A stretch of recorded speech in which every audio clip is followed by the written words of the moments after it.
नमस्कार, मैं हूं अखिलेश पांडे और आप देख रहे हैं सी न्यूज़ भारत। वक्त हो चुका है न्यूज़ आर का। केंद्रीय विधि व न्याय राज्य मंत्री प्रोफेसर एसपी सिंह बघेल ने अपने आगरा के आवास पर एक प्रेस कॉन्फ्रेंस का आयोजन किया, जिसमें उन्होंने केंद्र सरकार के बजट की सराहना करते हुए उसे विकासोन्मुखी और रोजगार सृजन करने वाला बताया और कहा कि मोटे अनाज उगाने के मोर्चे पर भारत लगातार बेहतर प्रदर्शन कर रहा है। साथ ही उन्होंने सी न्यूज़ भारत को विशेष रूप से बताया कि वर्तमान बजट से भारत $5 ट्रिलियन की अर्थव्यवस्था जल्द ही प्राप्त कर लेगा। इसके साथ ही उन्होंने और क्या कुछ कहा, आइए आपको सुनाते हैं। हाँ, हम प्रोफेसर एसपी सिंह बघेल साहब मंत्री जी के यहाँ खड़े हुए हैं। उनसे आप उत्तर प्रदेश के बजट के बारे में पूछते हैं। मंत्री जी, उत्तर प्रदेश का जो बजट आया है उसके बारे में क्या कहना चाहेंगे? अभी धीरे धीरे आ रहा है कई चीज़ें, लेकिन एक मनोवैज्ञानिक असर प्रधानमंत्री जी ने देश का आज़ादी के बाद का 75वें अमृत महोत्सव में ऐसा बजट दिया है कि अब वो नज़ीर बन गया है। तो राज्य सरकार अगर उससे नीचे जाएंगी या उसके अनुरूप नहीं होंगी तो उनको परेशानी का सामना हो। राज्य सरकारें इसलिए अपना बजट दे सकते हैं कि उनका शेयर उनको दिया गया है, और बल्कि प्रधानमंत्री जी ने 1 साल तक उनका ब्याज भी माफ़ कर दिया है और बजट बढ़ा के भी दिया है, चाहे वो भाजपा समर्थित सरकार हो या गैर भाजपा की हो, क्योंकि प्रधानमंत्री जी का कहना है सबका साथ, सबका विकास, सबका विश्वास, सबका प्रयास। भाजपा का साथ या भाजपा विकास तो नहीं है, तो देश की जनता के लिए है। तो चाहे पश्चिम बंगाल में टीएमसी की सरकार हो या दूसरे राज्यों में छत्तीसगढ़ में कांग्रेस की सरकार हो, प्रधानमंत्री जी ने उस राज्य की आबादी को देखते हुए बजट दिया है, इसलिए राज्य सरकार भी अब अच्छा बजट देंगी। तो उत्तर प्रदेश के मुख्यमंत्री का मैं धन्यवाद देना चाहूँगा कि एक बहुत अच्छा बजट, जिसमें किसानों का, छात्रों का, महिलाओं का, सीनियर सिटीजन का, लघु उद्योग का, एमएसएमई का, हैवी इंडस्ट्रीज़ का, ओडीओपी का, सबका ख्याल रखा गया है। क्योंकि हम अभी इन्वेस्टर समिट में आप देख रहे हैं कि बहुत अच्छा रिस्पांस आया है, हमारे टारगेट से ज़्यादा आया है। आगरा में टारगेट से ज़्यादा आया है, कानपुर में, वाराणसी में, गोरखपुर में, नोएडा में। क्यों इन्वेस्टर इसलिए आना चाह रहे हैं कि 4 चीज़ें, ये मेरा अपना अनुभव है कि 4 चीज़ों की वजह से कोई इन्वेस्टर आएगा। एक, लॉ एंड ऑर्डर अच्छा होना चाहिए, तो ये बहुत अच्छा है। दूसरा, लोकल गुंडा टैक्स नहीं लगना चाहिए। तीसरा, लाल फीताशाही नहीं होनी चाहिए कि पटवारी का लाला ऐसे ही लगा लोगे इंडस्ट्रीज हमें बिना समझे बिना, तो लाल फीताशाही की जगह लाल कारपेट बिछा दिएगा। चौथा, बिजली बहुत अच्छा है। पाँचवा, इंफ्रास्ट्रक्चर जो होता है, तो इंफ्रास्ट्रक्चर आप देख रहे हो, एक्सप्रेस हाईवेज़ की लाइन लग गई है, रेलवे की भी, हवाई अड्डे काम कर रहे हैं। और सबसे बड़ी बात है कि अगर मैं उद्योगपति होता तो मैं यूपी में पिछले 20 साल में क्यों आता? एक बार सपा, फिर बसपा, फिर सपा, फिर बसपा, फिर सपा, फिर बसपा। तो स्थायी सरकार नहीं होगी तो मेरी नींव खुद रहेगी, सरकार बदल जाएगी, बदले की भावना से काम लेगी। अब देश भर के और विदेशी उद्योगपतियों को पता चल गया है कि डबल इंजन की सरकार रहेगी, इसलिए जो वो शिलान्यास होगा वो उद्घाटन भी होगा। अच्छा, अभी सदन में बताया गया है कि 2017 से पहले अनएम्प्लॉयमेंट 14.2% था, जो अब 4.2% आ गया है। इस पर आप क्या कहना चाहेंगे? इस पर मैं कहना चाहूँगा कि मैं खुद परेशान हूँ। मेरे रोज़ प्रोग्राम लग जाते हैं क्षेत्र में और मैं एडवांस में लगाता हूँ। अचानक मेरे को यूपी से खबर आती है पार्टी की और सरकार की कि आपको कलेक्ट्रेट में कुछ बेरोजगारों को जो नौकरी लगी है उनको सर्टिफिकेट देने। अब इससे अंदाज़ा लगा लो, जैसे मुझे लगता कल या परसों में 150 एएनएम को हम नौकरी का अपॉइंटमेंट लेटर देंगे। और सबसे बड़ी बात है कि नॉन गेस्टेड सभी नौकरियों में केंद्र में और राज्य में इंटरव्यू समाप्त होने की वजह से नौकरी तो लगी रही है, लेकिन बिना रिश्वत के लग रही है, क्योंकि कोई सूची मुख्यमंत्री जी के यहाँ से या संबंधित मंत्री के यहाँ से चेयरमैन सिलेक्शन बोर्ड को नहीं आ रही है। जी, धन्यवाद। माननीय प्रधानमंत्री जी का और माननीय मुख्यमंत्री जी का हृदय के अनंत गहराइयों से स्वागत भी करना चाहूँगा और अभिनंदन भी करना चाहूँगा। दूरदर्शी भी बजट है। प्रधानमंत्री जी ने आज़ादी के 75 साल पर पिछले साल से अमृतकाल में तमाम योजनाएं की और हमने बहुत कुशलतापूर्वक अपनी आज़ादी के 75 साल मनाए। और 75 साल होने पर कर्तव्य की इतश्री माननीय प्रधानमंत्री जी ने नहीं समझी, बल्कि आने वाले 25 साल जब हम आज़ादी के 2047 में 100 वर्ष कर रहे होंगे, तब भारत आर्थिक स्तर पर नंबर 1 पर होगा, हम विश्व गुरु होंगे और एक सुपर पावर होंगे। पर कैपिटा इनकम भी बहुत अच्छी होगी और विकसित राष्ट्र होंगे। तो कोई भी देश साल 2 साल में विकसित राष्ट्र नहीं होता। हम अनडेवलप्ड थे, डेवलपिंग कंट्री हो गए हैं। 5 ट्रिलियन यूएस डॉलर की इकोनॉमी प्रधानमंत्री जी का लक्ष्य था, उसको हम पार किए हैं। इंटरनेशनल मॉनेटरी फंड की एक रिपोर्ट को मैं देख रहा था कि 10-5 साल में ही भारत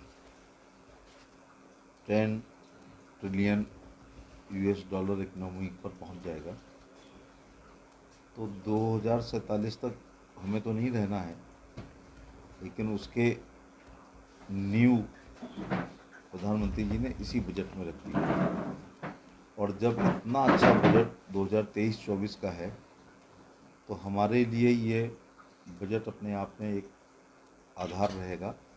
तो जो 24-25 का आएगा, तो जब इसी को मैं अपने जीवन का सबसे अच्छा बजट मानता हूँ, तो जब 24-25 में आएगा तो 23-24 तो मद्देनज़र रहेगी। इसका मतलब एक ऐसी लाइन माननीय प्रधानमंत्री जी ने खींच दी है कि आने वाले समय में उनको ही अपने पुराने रिकॉर्ड को तोड़ते हुए नया कीर्तिमान बजट संबंधी स्थापित करना पड़ेगा, वो करेंगे। तो ये अमृतकाल का पहला आम बजट 23-24 एक लोक कल्याणकारी बजट है। यह गांव गरीबों, किसानों, आदिवासियों, दलितों, पिछड़ों, कुपोषितों, वंचितों, दिव्यांगजनों और आर्थिक रूप से पिछड़े तथा मध्यम वर्ग के लोगों को सशक्त सक्षम बनाने वाला बजट है। यह ग्राम विकास, कृषि विकास, श्रमिक कल्याण, इंफ्रास्ट्रक्चर डेवलपमेंट, डिजिटल इंफ्रास्ट्रक्चर, पूर्वोत्तर एवं एक रोजगार भी सृजन किया गया है। 38,800 टीचर्स एकलव्य स्कूलों के लिए नियुक्त की जाएगी और सपोर्ट स्टाफ नियुक्त किए जाने का निर्णय एक स्वागत योग्य और बजट में उसकी व्यवस्था भी कर दी गई है। श्री नरेंद्र मोदी सरकार द्वारा पशुपालन, डेयरी और मत्स्य पालन पर ध्यान देने के लिए कृषि ऋण लक्ष्य को बढ़ाकर 20 लाख करोड़ रुपए दिए जाने का निर्णय हृदय से स्वागत है। मैं उत्तर प्रदेश में पशुपालन मंत्री रहा हूँ। दिल्ली में पशुपालन विभाग ही नहीं हुआ करता था मोदी जी से पहले। एग्रीकल्चर का ही एक पार्ट हुआ करता था और एक ही एग्रीकल्चर के सेक्रेटरी ही एनिमल हस्बेंड्री को देख लेते थे, फिशरीज को देख लेते थे। अब एनिमल हस्बेंड्री और फिशरीज अलग डिपार्टमेंट है, उनका पूरा अलग से सेक्रेटरी है और अलग से बजट है।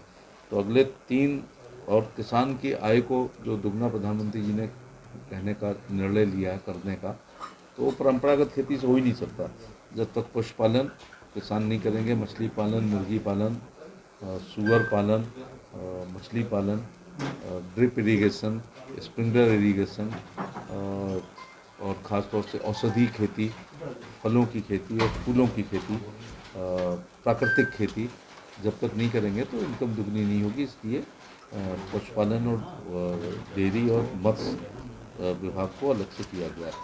कोऑपरेटिव मूवमेंट आप देखते थे कि राज्यों का विषय होता था। उत्तर प्रदेश में तो कोऑपरेटिव मूवमेंट बहुत कमज़ोर है। कोऑपरेटिव मूवमेंट से महाराष्ट्र और गुजरात ने अपने किसानों की डेयरी के माध्यम से इकोनॉमी को बढ़ाया है। पहली बार हिंदुस्तान में केंद्रीय स्तर पर कोऑपरेटिव डिपार्टमेंट मंत्रालय बनाया गया है और जो देश के बहुत ही बड़े प्रशासनिक और बहुत ही डायनेमिक लीडर श्री अमित शाह जी एक तरफ होम देख रहे हैं, एक तरफ कोऑपरेटिव देख रहे हैं। इससे अंदाजा लग रहा है कि कोऑपरेटिव को कितना महत्व देने के लिए किन के हाथों में सौंपा गया है। तो अगले 3 साल 1 करोड़ किसानों को नेचुरल फार्मिंग मदद की जाएगी। यद्यपि जैविक खेती अच्छा माना गया है, लेकिन श्रीलंका वगैरह के कुछ ऐसे उदाहरण हैं कि जैविक खेती के कुछ साइड इफ़ेक्ट भी हैं, लेकिन प्राकृतिक खेती के कोई साइड इफ़ेक्ट नहीं है। तो इसलिए प्राकृतिक खेती के लिए 10,000 बायो इनपुट रिसोर्स सेंटर बनाए जाएंगे, जो कि एक स्वागत योग्य कदम है। 6,000 करोड़ रुपए के फंड से पीएम मत्स्य संपदा योजना की नई योजना मछुआरे, मछली विक्रेता और क्षेत्र के माइक्रो स्मॉल उद्यमियों को सशक्त बनाएगी। मेरे पास by the way animal husbandry भी ये फिशरी यूपी में डिपार्टमेंट आ था। तो 2 ही साल मुझे काम करने का मौका मिला और 2 साल में आप देख रहे होंगे कि आगरा में तमाम एक्वा सर्कुलेटिंग सिस्टम से ब्लू रिवोल्यूशन में मेरे आह्वान पर बहुत लोगों ने काम किया और आजकल वो बहुत अच्छी 120 कालाहांडी की तरह पूर्ववर्ती सरकारों में भूख से मौत कोरोना काल में भी नहीं हुई है। रीजनल कनेक्टिविटी को बढ़ाने के लिए 50 नए airport, helipad, water aerodrome, advance landing grounds का विकास किया जाएगा। यूपी में ले लीजिए कि 9 एयरपोर्ट कार्यरत हैं इस समय। सरकार शहरी बुनियादी ढांचा विकास कोष के लिए हर साल 10,000 करोड़ रुपए खर्च करेगी। ये शहरी इंफ्रास्ट्रक्चर को मजबूती इसलिए देना चाहिए क्योंकि गांव से पलायन हो रहा है। जो भी थोड़ा भी शिक्षित और प्रोग्रेसिव दिमाग का है वो या तो अपने कस्बे में नगर पंचायत या नगर पालिका में परिषद में आ रहा है, और जो वहाँ रह रहा था पहले से तो वो मेट्रो में या नगर निगम में या उत्तर प्रदेश के जो कवाल टाउन्स कहलाते हैं वहाँ आ रहा है। इसलिए शहरी इंफ्रास्ट्रक्चर और ये धीरे धीरे बढ़ेगा जैसी पर कैपिटा इनकम बढ़ेगी और लोगों को शिक्षा के प्रति रुचि है तो शिक्षा के लिए वो शहर में आएंगे, तो उसके लिए भी व्यवस्था 10,000 करोड़ रुपए का किया गया है।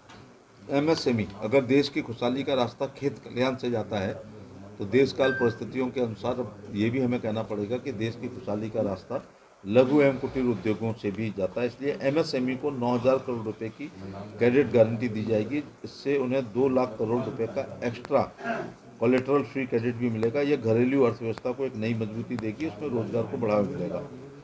50 पर्यटन स्थलों की पहचान की जाएगी क्योंकि टूरिज्म अपने आप में एक इंडस्ट्रीज होता जा रहा है और लोगों की आर्थिक स्थिति देश या विदेश की हो, उनको घूमने के लिए उनका परिवार दबाव बनाता है, इसलिए हमें पर्यटन पे भी बढ़ावा देना पड़ेगा। घरेलू और अंतर्राष्ट्रीय पर्यटन को संपूर्ण पैकेज के रूप में उन्हें विकसित किया जाएगा। One district one product handicraft item को बढ़ावा दिया जाएगा। जैव विविधता, कार्बन स्टॉक, इको टूरिज्म के अवसरों और स्थानीय समुदाय के लिए आय बढ़ाने के लिए 3 वर्षों में अमृत धरोहर योजना लागू की जाएगी।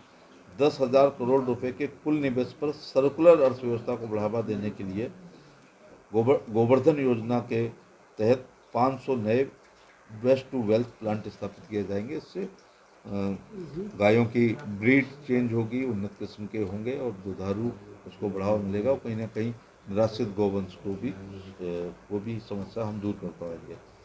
कुल मिलाकर यह बजट आज़ादी के 100 साल बाद भारत की परिकल्पना का बजट है। ये बहुत विजनरी बजट है और मोदी जी जो हम आज सोचते हैं, जो हम कई लोग हम जो 20-30 साल बाद सोचते हैं वो आज सोचते हैं। इस बजट में किसान, मध्य वर्ग, महिला से लेकर समाज के सभी वर्ग के विकास की रूपरेखा है। भारतीय अर्थव्यवस्था सही रास्ते पर और उज्जवल भविष्य की ओर बढ़ रही है। मैं आप सबका धन्यवाद देना चाहूँगा कि आप ये तमाम कपोल कल्पित रिपोर्टों के आधार पर सदन को डिस्टर्ब करने का प्रयास किया गया था, क्योंकि विपक्ष ना राष्ट्रपति के अभिभाषण के धन्यवाद प्रस्ताव पर फेस कर सकती थी बीजेपी सरकार को और ना बजट के ऊपर किसी भी प्रकार की वो आलोचना कर पाते, क्योंकि इसमें ढूंढ ही नहीं पा रहे हैं कि आखिर कमी कहीं है। एक विरोध के नाते भले विरोध किया हो, लेकिन व्यक्ति के शरीर में दिल और दिमाग दो होते हैं। दिल बड़ा भावुक होता है, संवेदनशील होता है, सच बोलता है, दिमाग शातिर होता है। तो वो दिमाग से उन्होंने विरोध जरूर किया है, लेकिन दिल से ऑफ द रिकॉर्ड मिलने पर उन लोगों ने भी कहा है कि ये बजट बहुत ही अच्छा है। नहीं क्वेश्चन। तो जैसे भारत की अर्थव्यवस्था बड़ी तेजी से आगे एक मिनट सर, भारत की अर्थव्यवस्था बड़ी तेजी से आगे बढ़ रही है और इसमें विश्व में 5वीं अर्थव्यवस्था है और भारत का ये बजट हमारी 5 ट्रिलियन की जो व्यवस्था मोदी जी ने लक्ष्य बनाया है उसमें कितना योगदान करेगा? 5 ट्रिलियन US डॉलर को तो लगभग छूने जा रहे हैं, लेकिन इंटरनेशनल मॉनेटरी फंड की एक रिपोर्ट को पढ़ रहा था और IMF बहुत सर्वे के बाद बोलता है, उनका कहना है कि 10 ट्रिलियन US डॉलर को हम आने वाले 4-5 साल में छू लेंगे। बिना पढ़े सर जैसे कि आपने नेचुरल खेती के लिए आपने जो बोला है कि उसमें एक जो है ना हाइड्रोपोनिक जो है कल्चर भी होता है। हाइड्रोपोनिक कल्चर की खेती के लिए हम कितना मतलब आगे बहुत बढ़िया। मैं हाइड्रोपोनिक कल्चर जो है मैंने मलेशिया और सिंगापुर में देखा था और इसका प्रयोग जब मैं यूपी में मिनिस्टर बना तो जो एक्वा सर्वेटिंग सिस्टम की फिशरीज थी जिसमें पानी का टैंक होता है, उसमें हाइड्रोफोनिक जौ एक जैसे छलनी होती है उसमें जौ करके हाइड्रोफोनिक से पशुओं के लिए चारे का व्यवस्था की गई। अभी हम जो चारा खिलाते हैं ऊपर से काट के खिलाते हैं। हाइड्रोफोनिक में जो जौ है या बाजरा है या मक्का है या गेहूं का बीज है वो पूरा दाना तो मिलेगा ही, प्लस उसकी ग्रोथ मिलेगी। तो 7 दिन में चारा भी तैयार हो जाता है और वो बीज जो गेहूं का है या जौ का है या मक्का का है या बाजरा का है वो अपने आप में पशु के पेट में पूरा जाता है। तो हाइड्रोपोनिक एकदम नया सिस्टम है, लेकिन मैं जहाँ जहाँ सरफेस वाटर है हम हाइड्रोपोनिक से तमाम चीज़ें खासतौर से सब्जियां कर सकते हैं। ऐसा आपने थाईलैंड में बहुत देखा होगा। आगरा से सी न्यूज़ संवाददाता सुधीर की रिपोर्ट। फिलहाल इस खबर में बस इतना ही। देश दुनिया की तमाम खबरों के लिए देखते रहें सी न्यूज़ भारत। हर खबर आपके साथ, आपके हाथ।